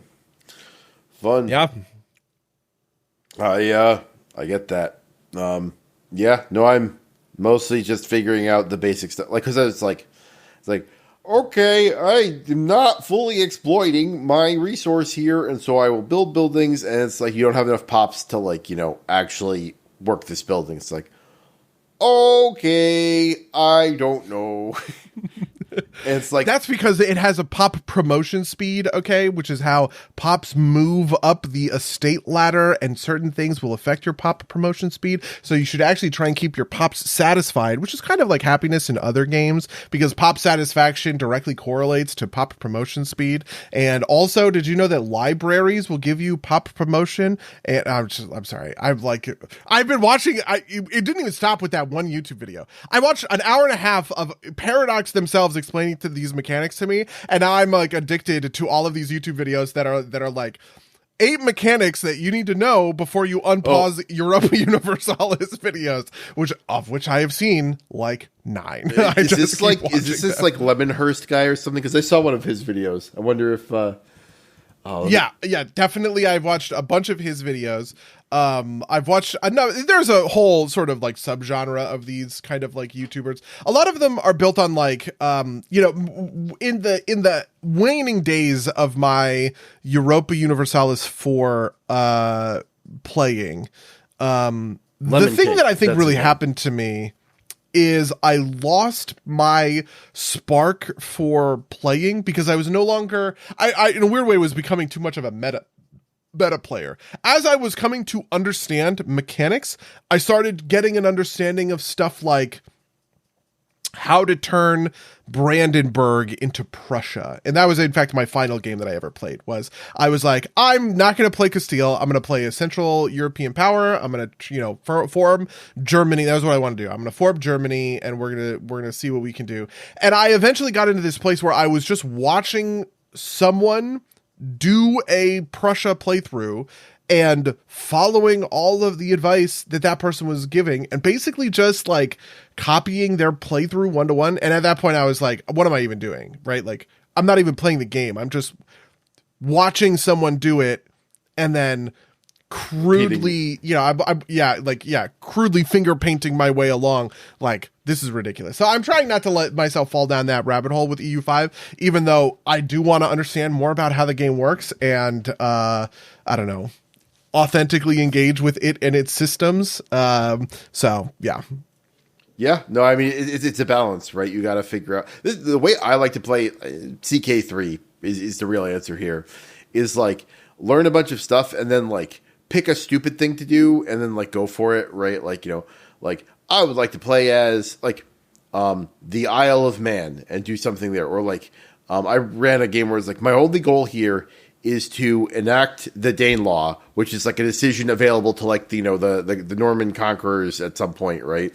And it's like a thing that you have to do a bunch of stuff to do. It's like, this is a fun goal. I will go for this, right? Like, I don't know if I ever got, and like, and the fun is the journey you make along the way, right? Like, you set that end goal and you have a rough idea of how to get there, and then you just kind of like deal with things. Like the most memorable stuff for me for CK3, because it's the one I've had the most experience with, is the kind of like little interactions, right? It's like I had a game where I played a very well, like I like to run a lot of administration for my leaders in CK3.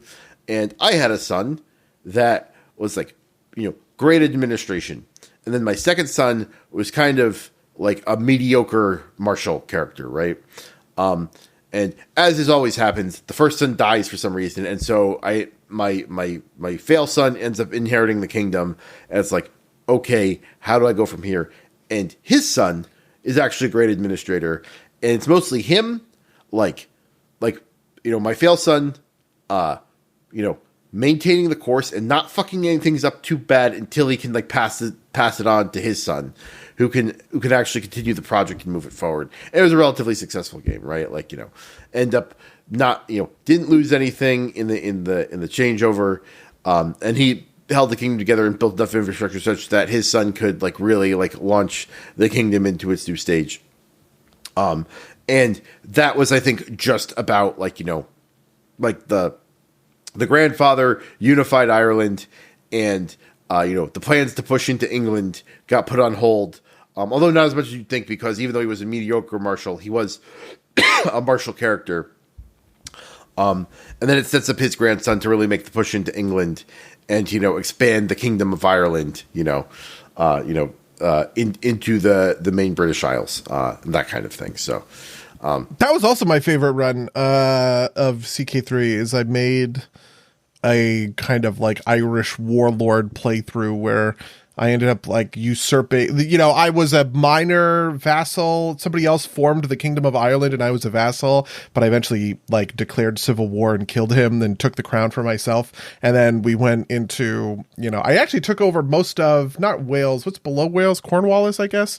Well, it's part of Wales, right? Like Wales is like is like south of Wales. Wales is like, and then there's like the long thin piece, the south of Wales. Southampton's here. I think Cornwallis is on the end. Is that Wessex, maybe? I don't know my British geography. I think Essex is on the east side. Wessex is on the... No, it's Sussex, actually, is what it is. So I took the Kingdom of Sussex. And I was on the way to... take over all of England, and then my king died. And I hadn't really set my inheritance correctly. So I ended up subdividing my, like, all of my conquests, and I basically gave my heir Sussex, and so I had these incredibly rebellious, recently conquered lands that I was playing from, and my home base that I had built up in preparation for all of this was under, you know, like, his asshole brother, and I was like, ugh, and I quit. Yeah, that's but like that's I think like CK3, I think more than any of the games is about just kind of like, well, this is the hand I've been dealt, let's deal with it and move forward. Whereas I think the EUs are a little bit more built up, like, because you're playing characters in CK3, and the European Universals, you're playing like the spirit of a nation, all, you know. Yeah, that's definitely true. It's also the kind of thing where it's like, I don't like cheese in a sort of like, this is something that turns me off in a way that I see some of the like YouTube kind of folks doing. Spiffing Brit. Yeah, exactly. Right. Like, they will do things where they will be like, well, I'm going to downgrade my, you know, hereditary monarchy to a feudal tribal kingdom because it grants this obscure modifier that I'm going to abuse the hell out of to do whatever. And I just never want to do that kind of stuff. You know, like, the game clearly sort of states that, like, a feudal kingdom is better than a tribal whatever. And you ought to push for one instead of, like, you ought to move from one to another, basically. And so the idea that I'm going to, like, downgrade, like, even with EU5, I was looking at some of this Castile stuff, and they were like, the first thing that you want to do is you want to change from, you know, aristocratic monarchy to autocracy or something because of these modifiers. And I was just like, man, I don't fucking, shut the fuck up. I hate that. Like, I'm down to do stuff like repeal certain laws that I think are not useful, or like push for certain laws. Like, obviously, if I had known that I was sort of fucking myself with the way the inheritance would have worked, I would have just given my good son better, you know, better sort of like I would have made him a better vassal, basically. But one of the things that I see in CK3 runs is they all kind of boil down to like, what's the fastest way I can get primogeniture and just leave everything to, and at that point you're just playing like the spirit of the nation, right? Like, because you never have to deal with kind of these succession crises anymore. Yeah. No, I mean, the key there is that, like, you know, like the way that usually ends up for me is that, like, I'm trying to get to a point where my top title is like indivisible. And so it goes to my primary heir. And then, like, you have to deal with, like, you know, maybe your brother is like incompetent and, you know, is managing his his duchies wrong. And that's terrible. And maybe he gets mad at you and tries to rebel. But that at least keeps the continuity there. Although I have been in situations where, you know, like, well, I guess we're dividing it, and I got to go kick my brother's ass to take back the stuff that's mine, right? That kind of thing. Yeah. I also think part of it is that, like, you know, it's funny, the military stuff also never really connected for me. The military stuff, all I ever see is, does it predict I will win the battle, or does it predict I will lose the battle? Do I have 50,000 units and he has 15,000? Great. Cool. Let's fight, right? This is part of what's fucking me up about me fighting Morocco in the deserts of Morocco. I just don't have a good understanding of EU4's battle mechanics, and I never really had EU5's battle mechanics, and I never really had a good understanding of EU4's battle mechanics. So all I really find myself doing is trying to bait the AI into fighting me on mountains, because defenders get a +3 advantage in mountains, which seems really good. I turned on the tactical map mode, and I just moused over the red portion. There's some that are green, there's some that are red, and I saw on the red ones, it's like attackers get a -3 disadvantage to initiative in this province. It's like, great, I'm going to post 7,000 troops there, and I'm going to dare him to walk into this wall, right?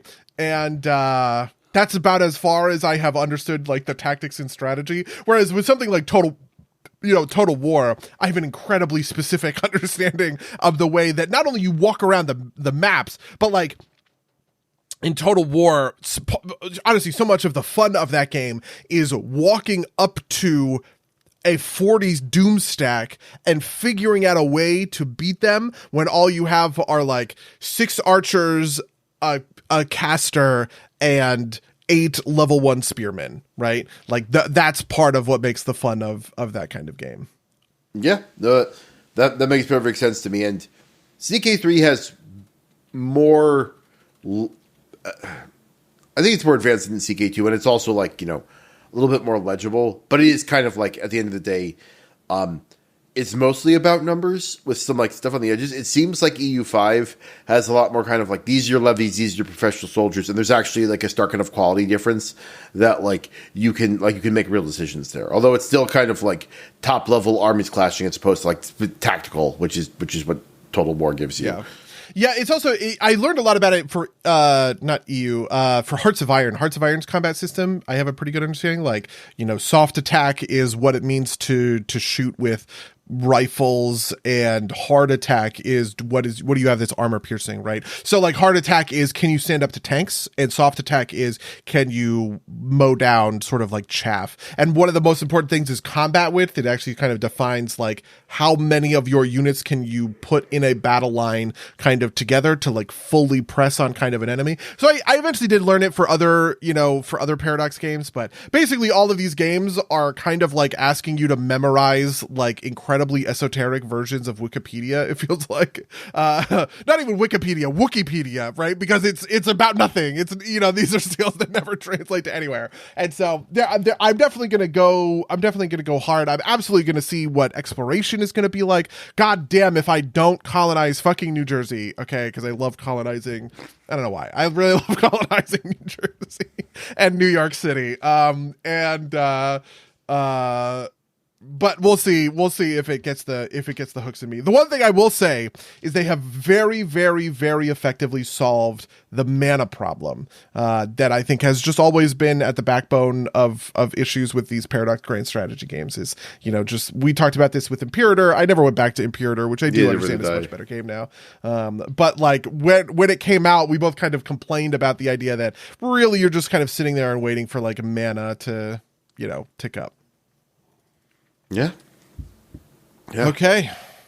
On my side of things, besides those things, I put like a couple hours into this dumb little $5 game called Be My Horde, which is it's like call it like a Vampire Survivors which I hate the genreification of things, but it's like, you're a necromancer and you raise dead things and they fight things and you try to survive for like half an hour and beat a boss, right? Like it's very Vampire Survivors, like with a little bit of a twist on it.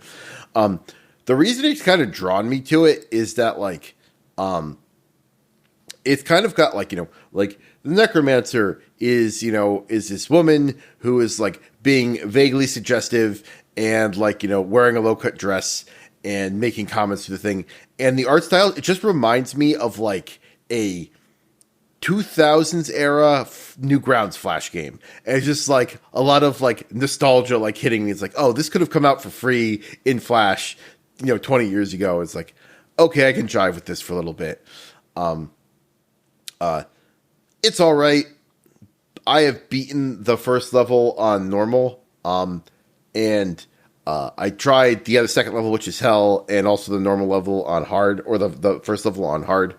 And they don't work quite as well as that core first level. And I'm just kind of, and it's in early access. So I'm just like, you know what? This is a dumb game that's just kind of there, like, distract me for half an hour when I don't feel like doing something else. I'm going to put it to the side for a minute. But it's still like for $5, is fun to check out for a little while. I am, putting, what is it? I have gotten Tidewell up to like level 60-ish, I think, at this point. Maybe a little bit higher. I have been, just doing cleanup stuff in WoW. Nothing too crazy. Just kind of like, it's still like my podcast game, right? Like, doing my WoW chores, trying to get, my angler thread up to 100 for no reason, because why not? And what else? I forgot to mention this last time. I've mentioned this YouTube show before. It's called The Most Upsetting Guessing Game in the World, which is a variation on an improv game that's called like Party Guests. The latest one is, one, hilarious, and two, just like so fucking unhinged, right? Like, I would recommend not making this your first one if you haven't seen any of the other ones. Go watch any of the other ones and then come watch this one, because you have to understand how fucking insane and meta these things get. Like, one of the personality traits for this game is that, so one of the characters is a Jane Austen scholar from Austin, and from Austin Butler, which is not a real place, but like you have to make the person guess Austin Butler, and is also doing like the Austin Butler, the actor voice, right? Part of this quirk is that the host, like, so there's the MC, who's like the person who's running the game, like giving hints to the main player. Part of this guy's, or part of one of the quirks is that the MC tries to give the player hints about this Jane Austen thing, but keeps giving like wrong hints, right? Like, you know, like suggesting that, like, I think it's Wuthering Heights is not by Jane Austen. It's like, this is what caused it, right? Like, is like in like while they're coming up with the quirks, it's like, oh, Wuthering Heights is like, no, that wasn't Jane Austen. It's like your quirk, like you say things to give him hints about who he is, but they're all wrong hints, and so he also has to guess that the MC is giving him wrong hints, right? But like because this show's been going on for so long, the players know that this is how it works, and so Mark Bonanno, he's part of this is that it's Auntie Donna is half the cast, right? And so Mark Bonanno, who's the guy who's doing the guessing, knows this, and so he's coming in, and just everyone's like, "Is this part of it? This is part of it, isn't it?" And like some of them are, but some of them aren't, and he's just like slowly going out of his mind because like you don't know what you can trust, you don't know what's actually part of the game, what's just like, you know, people being people, right? And it is so funny and so unhinged. This one is like an hour and 45 minutes long because it is so fucking off the rails. Highly recommend it. It's a super fun watch. I don't know if I've got any other big YouTube show recommendations. I feel like I watched another, 2 hour. I'll give a shout out to Tor's Cabinet of Curiosities, which is just like my favorite YouTube essayist type thing. He's probably going to get a Derpy this year just because he like shot up in the last year, and that's the way to. In the YouTube world, I do want to complain about something, which is that Patrick H. Willems, every year on his Patreon, this is one of my favorite things, to be honest with you. Every year on his Patreon, he runs a campaign called the Topic Tournament. Okay, the Topic Tournament is it basically what he does is he farms topics for the for like videos that he could do, and every day you can go into you can go in and do like a like a round robin style topic tournament, where you are two things are facing off and you just keep going, or not round robin, what am I saying, March Madness style. And one of them this year was Style Boys. Pop Star, Never Stop, Never Stopping. Now, Patrick H. Willems is a deep lover of Pop Star, Never Stop, Never Stopping. He's correct. It's a great movie. I love it so much. It was one of the topics. And I told Rachel, I was like, if this doesn't win, I don't know what I'm going to do. I'm going to throw up. I'm going to shit my pants. I'm just going to collapse into, no, I want to see this video so bad. I've never wanted a topic to win the topic tournament more in my life. And it lost in the first round. I actually went to the Patrick H. Willems Discord, which I have never talked to ever. And I said, if Pop Star Never Stop, Never Stopping doesn't win, I'm never going to know happiness again. I wrote that in the Discord. It's the only thing I've ever written. And then it lost in the first day. And I was like, well, that's how I guess Patrick is going to see me forever. The guy who just like, it wasn't even close. It was like a blowout. Who was it against? Let me see if I can find it. Pop Star. Oh, God damn it. Jesus Christ. It was the most 90s movie ever. So there was, he previously did a, he had previously done a video called "What is the most 80s movie ever?" which is to say, not like the best movie of the 80s or the most important movie, but just like the most 80s. What like defines the sort of decade. And I think he ended up with like the the Tom Cruise movie about stock car racing that I can't remember, like Days of Thunder, I think is what it's called. It's a Tony Scott film, which I like Tony Scott.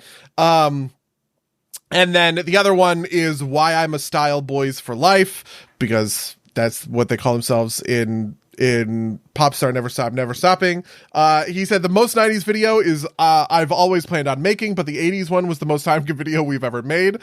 So I've always been hesitant to commit to it. Maybe now's the time. And Popstar Never Stop Never Stopping is just one of my favorite movies of the decade. An underseen comedy masterpiece with an all-time great soundtrack. I would just love to talk about it. And I think it lost by like double digits. It was not close. It lost 65-35. It was not fucking close. So, you know, heartbreaking results, I guess. The most 90s movie ever. I don't even think can I see the, like, where's the end of the bracket? The most 90s movie ever then went up against movies about movies, making movies about movies or about making movies, and the most New York movie. It would eventually lose to music video directors, which is the eventual winner. And then on the other side of the bracket, the winner was the decline of comedy movies. So yeah. Anyway, that's it. I'm depressed. I am going to watch Night of the Coconut for real and finally catch up on Patrick H. Willems. It's funny that he's been my favorite YouTuber for a long time, but I actually haven't seen anything of his since 2021 just because I haven't sat down and watched the feature film that he made. I am similarly behind on Max Landis's, Kryptonian epic stuff. Just because like those videos are all 3 hours long, and it's like, oh, I need to watch like the one that's like 3 years old to catch up with everything. Yeah. Although he did recently put out a pitch for. I sent this to you. I don't know if you saw it. You sent this to me. It's called like what is the? I think it's called Slow. Yeah, Slow. It is a pitch for a video about a relatively high functioning Down syndrome person who goes out into like to have like a heartfelt conversation with his father. I will put a link in the description so you could go read it. It sounds compelling, right? Like, you know, this is like Max Landis at his best doing a 5-minute pitch, right? Like I like Kryptonian epic stuff, but like I will watch some of them and be like, this needs an editor, right? Like, you know, there are like things here that don't quite work because you've done the full treatment, you know, he's done this full Kryptonian epic thing out of his own head. I doubt he has an editor, and it's not like it's actually getting made into a movie, right? He doesn't go through any sets of revisions. But like he is so good at these like 5-minute pitches for these compelling thought lines that I always have fun when I go and see them. Apparently the Slow pitch went viral on like TikTok. So there's that. You know, good for him, I guess. Yeah. I still watch Max Landis in 2025. You know, yeah, you are. You know what? My dislike of cancel culture, which obviously comes from ContraPoints, whose videos I have watched actually quite a lot of recently because I've been chewing through. Have I ever told you about the big one? Do you know about this? It sounds vaguely familiar, but I do not remember. I have a playlist on YouTube. Hold on, let me see what the actual is this like your all times greatest? Yeah, exactly. I have a playlist on YouTube that I call the big one, which is specifically every video that I like to watch. There are, as of this recording, there are 687 total videos on the big one, many of which are several hours long. Many of them are also like 2-minute, half-hour kind of like videos, sort of all the rest of it. But it is truly an epic that is a collection of just all of my favorite YouTube videos. I actually haven't updated it in a while, and I probably need to go back to it and add a bunch of recent stuff because I haven't been all that great about adding new stuff to the big one. But I have been chewing through the big one, and I am down to the last 3 videos. And so, I don't know, I'm going to throw a little party for myself after watching, 500 hours of content or something. I wonder if I could is there a way that I could see how many hours it would take me to watch all 600 of these videos? If there is, I don't know. Link to, hold on. If you know what, maybe I can make, if you click on one, the auto player in the lower right might have a total time on it. Auto player in the lower right. So let me see if I can fix, because I have a if I give you this link really quickly, would you be able to, because I think it's just public, right? Like you would just be able to look at the playlist. Maybe you could figure it out. Yeah. In YouTube's. You know what? It is not. I don't know. I actually don't know how to do it. Me neither. And I have a playlist called Treasures that is much shorter than that. It's but apparently at least one of them has been hidden. Like has been gotten rid of. Interesting. One of them is, was there a secret coup in North Korea by Tor's Captain of Curiosities? The other one, relatedly, is the episode of Best of the Worst with Max Landis that they unlisted after Max Landis got canceled. Oh, I forgot about that. They unlisted that? Wow. Because, you know what? I just watched the YMS Neil Breen video because it's on the big one. And I just came, I was like, oh, right. I forgot about Neil Breen. I mean, it's still there. You can still go watch it. Like people on the on who watching the stream will have heard the opening sound for Best of the Worst play because I clicked on the playlist. That's the first one in the playlist. I started this list specifically because this video got unlisted and I wanted to make sure I had access to it because I love I love that video so much. Okay, are you ready for this? It looks like I have found a YouTube playlist calculator that will calculate the overall duration. Oh no, wait, this is like obviously like malware. Never mind. What else? There's a browser extension. Can you show me a browser? I'm like Google searching to see if I can find stuff. Because I just really want to see how many total hours this playlist is. There's a Medium article. Yeah, Lou in the chat says there are online calculators. Which Lou, can you figure out? Hold on, I'm just gonna link the playlist ID if you can find. If you have a calculator that. Oh, hold on. Here we go. Maybe this one is gonna work. That last one. Fuck. This website won't load. God damn it. Definitely some level of like malware. Okay. Yeah. Oh, there's a Chrome extension for it. I'm gonna find it. Oh my god, it's not available. I'm gonna freaking out. Oh, you know what? I get. Yeah. This feels like the type of thing that got solved by an extension, and the extension got basically got decommissioned because they updated the requirements for extensions. There's like a new manifest format that they don't support the old one anymore. Very controversial. I don't think I can have an official opinion on it because I work for Google, but Fair. I also don't care all that much. Yeah. But yeah, I don't know if there's a native way or it doesn't appear to be a native way to do that. We'll see if someone can figure out a calculator while we close out the episode. Was there anything else that you particularly wanted to talk about this week? It says, I think I found a calculator. It says playlists with a large number of videos may take longer to process, which makes me want to find a good way to vamp. But I don't have a ton. I can talk a little bit. Oh, I got it. 459 hours of content is on this playlist at the moment. So, that's actually not terrible. That's what, like, it's like, what? 20 continuous days? 20 days? Yeah, 20 continuous days. Yeah. Which isn't, that's not impossible, especially if you're not watching it. Like, do you watch it one time speed? Mm-hmm. What a noob. But it's like nothing. This is my podcast. If I'm playing WoW on one screen, it's a super easy, and I'm not watching like another show or something.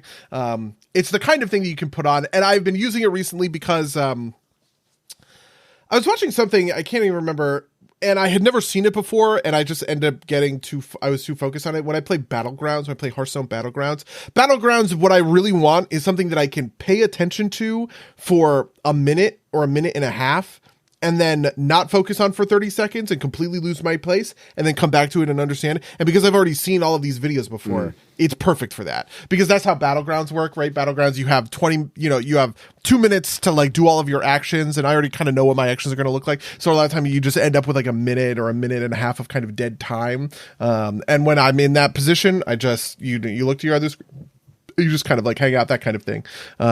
So Yeah. No, fair enough. 20 continuous days. That's wild, but real. The only other thing I could talk about really is Great British Bake Off.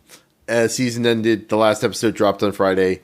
I'm not going to spoil because I know at least one listener. I know Lou watches. I don't know if she's caught up or not. But I thought it was an all right ending. Nothing super crazy or unexpected. And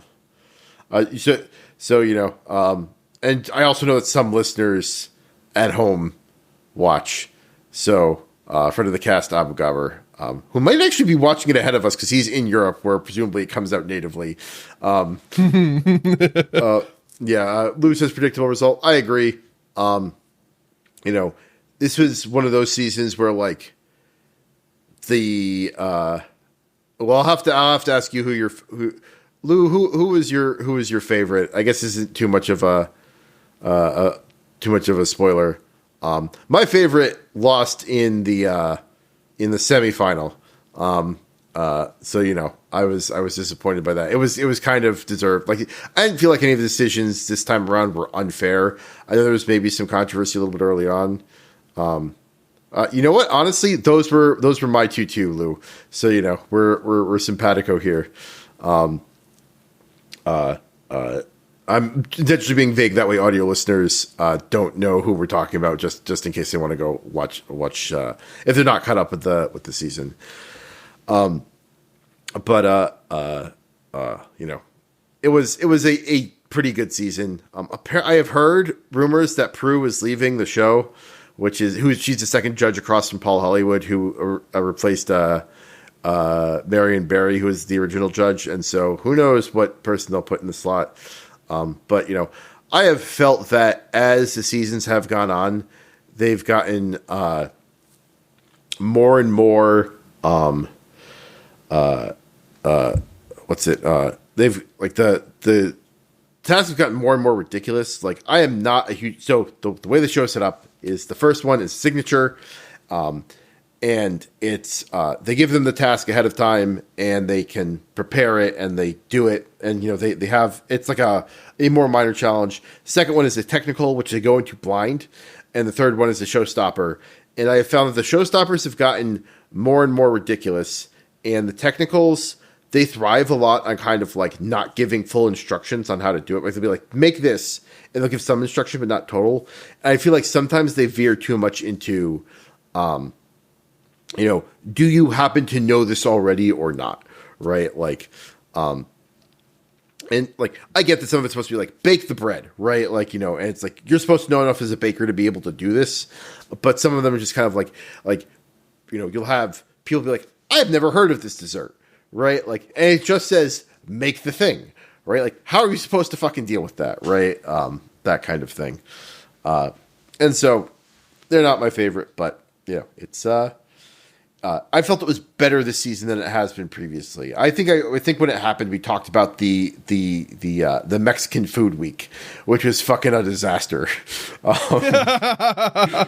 Or the fucking s'mores one, which is just kind of like, making a bougie s'more is like the antithesis of what a fucking s'more is. The way you make a real a s'more is like, you get the cheapest chocolate you can find, the cheap, grocery store graham crackers and grocery store marshmallows, because it's a camping food, right? Like, you're not it's supposed to be things you can pull off the shelf and just like cook over a fire, not like a thing. But Lou Chess has never tried been claimed to not have ever heard of a very basic dessert, was insane.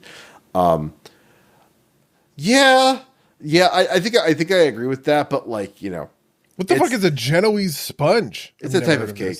So this is a type of thing where like I learned a bunch of this stuff from Bake Off, and part of it's just kind of like they use different terminology, right? Like, okay. So like I would know this as like a bunt cake or something. No, a Genoese sponge is a thing you should know by its name, but it's like it's a type of really? Cake. Yeah. Oh, okay. You should know this as by its name if like you cared enough about baking to say differentiate. Oh, to compete at the Great British Bake Off. Yeah, I get that for sure. Or like, just like, like, what buttercream is, right? Do you know the difference between like a Swiss buttercream and an American buttercream and like, like 0%, Italian buttercream, right? Like, and I off the top of my head don't know these things, but they're the type of thing I can go look up. But like, if you are a competitor on the Bake Off, you have to know these kinds of things, right? But also, there's just some things that are like very cultural. Like they'll be like the famous British dessert, like a school cake, and it's like, what the fuck is this? And it's just like a sheet cake that they like serve with custard because they're fucking British. Or like, they managed to put some beans on toast in there somewhere. No, but like, there's a bunch of Britishisms, and occasionally they'll be like, the classic blah, blah, blah. This is like a classic British dessert enjoyed by, British people everywhere. It's just kind of like la la la la. They have to go Google it to figure out what the fuck this is, and some of it's also like they it's a cake that uses egg whites for leavening instead of baking soda or powder, is what it generally sponges. Okay.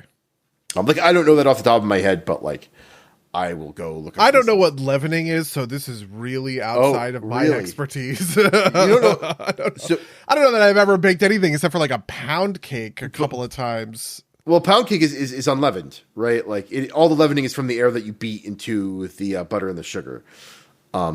Sure, but buddy, do you know the story of Plasso? I still don't know. Buddy, do you know why matzah is flat? They cooked it on their backs, right? No, it doesn't have any leavening agent, right? Like leavening. I don't know what leavening is. This is like saying it doesn't have any blah blah blah agent. It's the thing that gives it rise, right? Like it's the thing that gives it rise. Okay, I understand that. Yeah, I just didn't know the term. This is like the difference between like crepes and pancakes, right? Crepes don't have a leavening agent. They don't have baking powder or baking soda. Exactly. Like that. Exactly. Okay. Yeah. And so like baking powder and baking soda are chemical leavening, right? Yeah, this makes sense to me. I've never heard the term leavening before. So it's entire. I mean, obviously, I am not a. Lou in the chat says makes it fluffy. That is the simplest way to put it. But like previous to commonly available chemical leaveners, it was all mechanical leavening, which is like beating egg whites such that they have volume to hold fluff. Or like that makes sense. Pound cake is pretty dense because its only leavening is like the air that you beat into the sugar and the butter. As you don't, yeah. So, some derps talk about baking. We'll have to have Lou on at some point to do a baking show, like maybe one of our April Fool's episodes. Mango and Lou teach Buddy baking. That would. Baking is interesting. It's all there are some aspects of cooking that I have deep and important opinions on, and I would say that I'm right. Like charcoal grilling is better than gas grilling, that kind of stuff or whatever. But just baking is something I've never, I've like I said, it's like a couple of pound cakes a couple of times. That's maybe it. I don't know that I've ever really done any other baking besides that. And even then, it wasn't even really me. It was something that me and my girlfriend at the time were just like doing to participate in a potluck. And she said she wanted to make pound cake. And I said, okay. And she told me to get stuff. And I did. You know what I mean? Like I wasn't actually really paying attention or caring about it. Pound cake is pretty well known. It's like, is one of the simplest. Yeah, it's because it's supposed to. I mean, it's not actually a pound of flour, a pound of butter, a pound of whatever. But that is the. It's a ratio of 1:1, and it used to be a pound back when you made a cake for 72 people as opposed to 3, right? But yeah. So, and if you want to learn stuff just kind of passively, watching Bake Off's not a bad way to do it, right? Like you get the British version, like where they don't. I don't think they have I don't think molasses is common.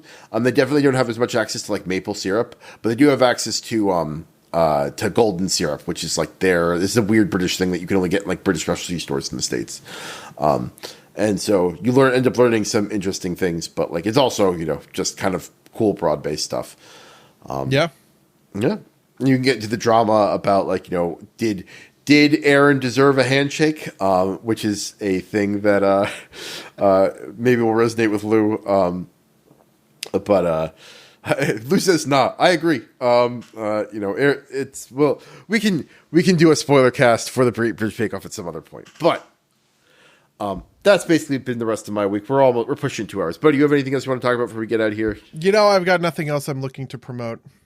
All right. Well, if you'd like to email us at any or email us about anything constructive of the podcast, email us at subdersplaygames@gmail.com or podcast@subdersplaygames.com. Rate and review us on iTunes, wherever you find podcasts. You watch these live on YouTube and on twitch.tv/@nerdsplaygames.